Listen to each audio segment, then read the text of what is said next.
Hi there, Dr.Onalee here, host of Coming Home.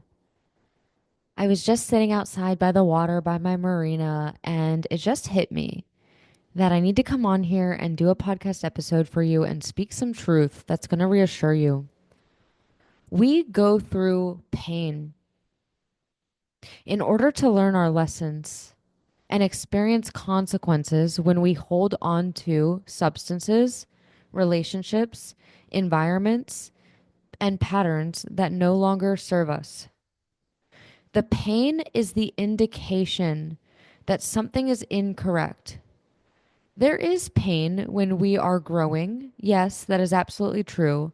But I'm talking about the pain where somebody ghosts you, the pain where somebody has an affair, the pain where you have a horrible hangover, the pain where you're completely nauseous from smoking the whole pack of cigarettes. I am talking about the reactions that are very, very, very uncomfortable and humiliating. I know for me, when I used to drink, sometimes at the bar, for example, I would go out and I would bum a cigarette from somebody. I didn't personally like to smoke cigarettes sober, although I had before, but it usually would make me nauseous. And so for me, one of my last times smoking a cigarette, I just remember how sick I felt when I was smoking them and after them. And so if a thought of a cigarette pops in my mind, because that might sound enticing, I immediately then go to the sick to my stomach feeling and I can remember it. And so this thought popped into my head because this is where we want to get to when it comes to narcissistic relationships. This is where we want to get to if we want to quit anything. So obviously, like I said, I don't drink anymore. So when I hear the word tequila, even saying it right now, I'm nauseous. I'm sick. That is something that God has done for me. God has placed a sick kind of feeling within me to be repulsed by something or someone who is not good for me. So, this is what God did for me with narcissistic relationships. When a narcissist comes into my life, I am repulsed. I am not attracted to them. I am not going to stay with them. I'm not going to entertain them. I get the ick from them. There's nothing within me that needs to be chosen by them. And the reason being is because this is how I believe God works, is that we will go through something, and if we don't let it go on our own, God is going to remove it and God's going to make it painful and there's going to be consequences. So if you were a sponsee of mine and we were going through step 1 of a 12-step program, one of the ways that you would be sober is that you would take a look at all of the ways you've been powerless over drugs or alcohol. You would take a look at all of the consequences you've experienced. You would take a look at how your life has become completely unmanageable. And so this is what I do when I take you through the first step of the No More Narcissist program, but it's related to narcissistic and avoidant and situationship kind of relationships. We need to show the subconscious mind. The brain needs to highlight and see all of the pain. Because when you struggle with any kind of addiction, we have a built in forgetter. The built in forgetter has us not remember the deep pain, humiliation, and consequences of the previous time or times before. And so what happens is our brain hooks onto the pleasure and the hope and the potential of what it could be. Because I know right now you could sit here and you would tell me that there's nothing about the narcissist that is healthy or actually good for you. You logically know this. You've tried to shut the door. You've maybe even closed the door, but here you are thinking about them or ruminating about them. That is because our built in forgetter is not consciously focusing on and bringing up the pain and the consequences of these relationships. It is focusing on the good times, even if they were scarce, and the way you felt of hoping for good times. This is what I've come to notice with a lot of my clients when we start to do some work and peel back the layers when they say that they feel like they're missing them. They want this person to soothe them because they feel lonely. What I've come to realize is that the narcissist never fully soothed them. You're never going to actually get that from the narcissist. But what is soothing is the thought of them soothing, which is a feeling that we actually produce and create in our body. And that is part of our addiction.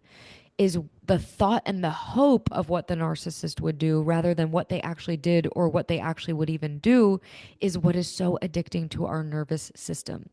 So when we struggle with narcissistic relationships or just unhealthy relationships in general, what we're struggling with is an issue of sensations and our love story. We usually have a love story that is love equals pain. Love equals difficult. Love equals the other shoe drops. Love equals abandonment. Love equals cheating. Love equals betrayal. And oftentimes it's how we felt when we were children. Even if the details weren't that extreme, sometimes even just a parent showing more favor to a sibling can create a wound within us that tells us we aren't good enough. We're not as shiny. That person is shinier. I'm second best. I'm old news. So very innocent, right? But can you see how maybe that's been the way that you felt in these narcissistic relationships? Feeling like somebody else is shinier, somebody's newer, somebody's younger, somebody's hotter, somebody's more fun, and you're damaged goods, you're leftovers, you're second best.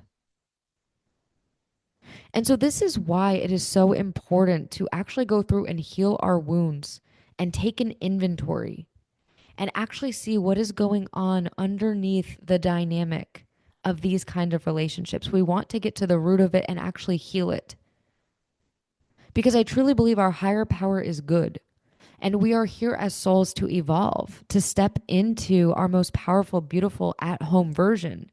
And the way that we evolve is we go through lessons, we go through experiences, we clear karma, we clear agreements, so that we can go to the next level of knowing how powerful we freaking are. And so if you feel like you're in a loop of relationships, same pattern, same dynamic, it might even be a loop with money, same pattern, feast to famine. How is this still happening? No coincidence. There is some lesson that has yet to be learned and mastered. And trust me when I say this, the universe, God, your higher power is not going to let you let up on that lesson. I have certain clients of mine. I'm thinking of one right now. We're going into our 4th year of working together, which is amazing. And it's always powerful to see my clients over the years because I see that they all have certain unique spiritual assignments and lessons unique to them. So some of the spiritual assignments that this client has are not things I've ever had to go through. They're not on repeat for me. They're not things that show up in my field because they're not my lesson to learn. And so what I have to reassure her is that she has to learn this lesson and take a different kind of action than she normally would take. And that's how you're going to break the pattern. But what I remind her is that this lesson isn't going anywhere. The pattern isn't going anywhere. It's not going to go anywhere until you break it. So if you've continuously had unfulfilling, toxic relationships or you don't fully feel chosen, that's not going anywhere. This is why I have some clients who are in their 50s and their 60s when they come to me. And they're still struggling with relationship stuff that they started to struggle with when they were 17 years old. Why is it still happening when they're in their 50s and their 60s? They are beyond frustrated and they don't understand. And what I want to stress so much right now is that more time doesn't break our patterns. New relationships just doesn't break our patterns. What breaks our patterns is our courage to face our wound and to act and behave a different way that breaks the pattern. A lot of my private clients hear this often, and I say the way we break a pattern is we don't entertain it anymore. It's beyond simple, but we complicate it because it's so unique and familiar to us that we think we are doomed or destined to it, when in reality, the universe, God, is just trying to help you break this pattern so that you can step into your worth. So there's some manifestation teachers, spiritual teachers who are firm believers that every single experience that we have in our life is just to see, are we going to choose high self-worth or low self-worth? Are we going to align to our true nature, which says that we are inherently worthy and blessed and valued and good enough and deserve good things? Or are we going to say that we're unworthy, not lovable? And so I can align to that. And I can see that, for example, if somebody's invalidating to me or condescending for me, I then needed to make sure that I don't give them the benefit of the doubt, that I don't just allow them to be human or say nobody's perfect. I go, that is not the kind of person I align to. There are 8 billion people in the world. I'm not invalidating. I'm not condescending. So why do I need to tolerate or be available for that in the name of not being picky? And nobody's perfect. So if I knew that I was going to be serious about not being with somebody who speaks to me that way or makes me feel worse when I leave a conversation, then my job is when it shows up in my field, because it most likely will, my job is to not entertain it, to not go on another date, to not continue forward. And a lot of people say that's a little harsh, isn't it? Well, this is where I say, how has not being harsh gotten you? What kind of marriage did you land up in? What kind of relationships have you been in? To me, I have a belief that the person we choose to spend our life with is the absolute most important decision of our life. Do you know how many dinners and vacations and raising the kids and all the things? And you might be going, yeah, it was a lot. And I got divorced. And so this is why I'm so big on be picky.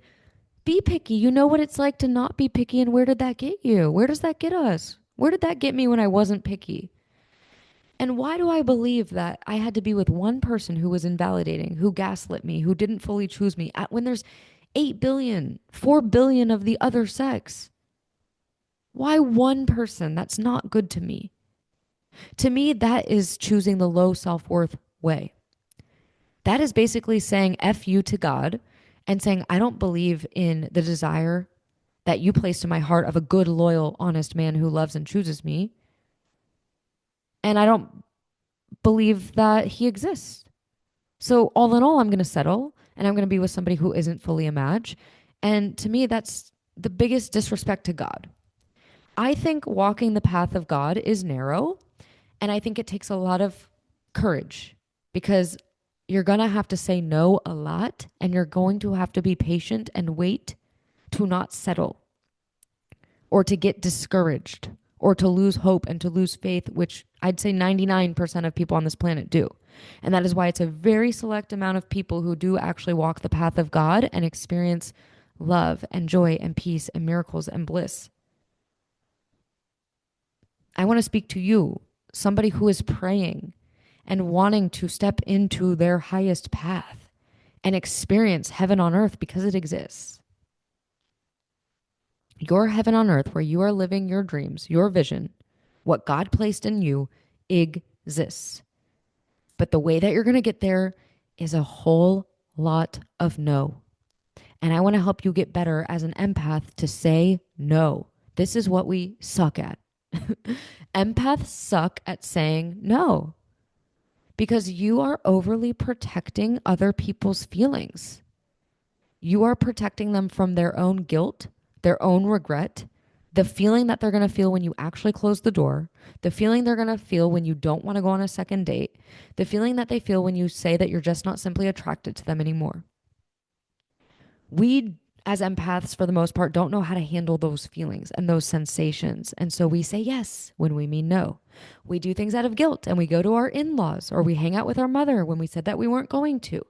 We break our boundaries. Somebody breaks our boundaries and we allow it. We don't enforce them. We don't have a consequence. And so my work is really around helping you become the empowered kind of empath. The one who knows her worth. The one who respects herself and chooses herself and loves herself and believes in abundance and believes in the vision that God placed in her.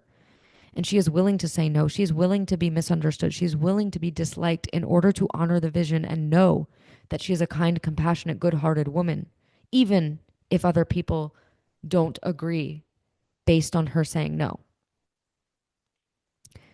This is why we're here. We're here to enjoy. We're here to have fun. We're here to play. We're here to dream. We're here to create. But we've taken on so many things that aren't ours to carry. We've taken on so much stuff from narcissists. We've been punching bags. We've been tossed out, chewed out, discarded. We've been all the things. We've had agreements with a lot of pain and a lot of chaos and a lot of struggle and a lot of addiction and mental health stuff. And what I really see for us empathetic kind of people is our rising, where we get to use our gifts for good, where we can feel, oh my God, I used to just feel the pain, the anxiety, the despair, the insecurity, the loneliness, the addiction. And now I feel the love. It is the greatest drug on the planet. joy, peace, magic, bliss. I know when somebody's thinking about me. I know when my partner's thinking about me. I get these little bee stings in my heart. But why? Because I allow myself to get so clear and use my empathetic gifts for good, where I can feel the light. If I get a wave of anxiety, I go, okay, yep, that's my mother. And I look down at my phone and who texted me? My mother. My anxiety is not random and it never was. And I didn't know that.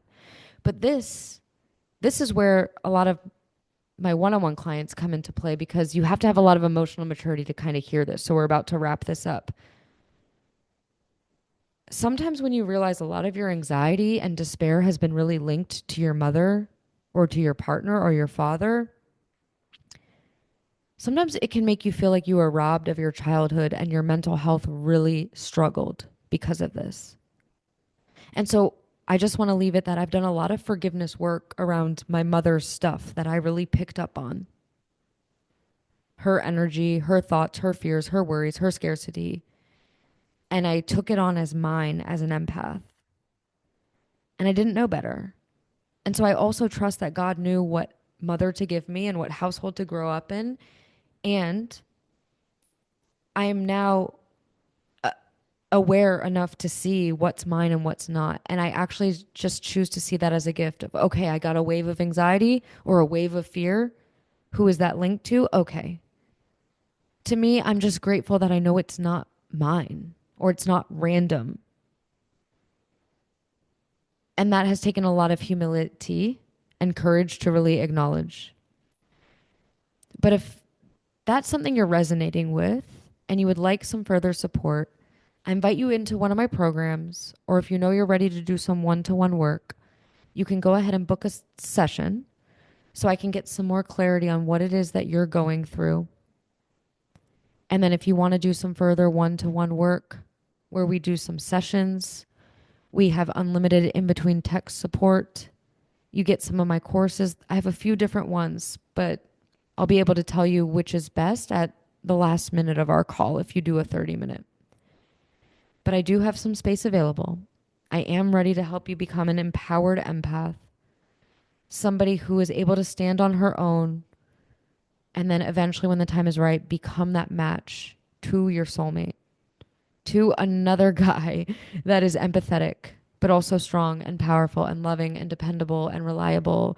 Somebody who respects you, they care about you, they uplift you, they encourage you. I want you to experience that. That's the work we do together. I hope you have an amazing rest of your night. Shoot me a DM on Instagram at Dr.Onalee, or just go ahead in the show notes and book that call. I'll be talking to you soon.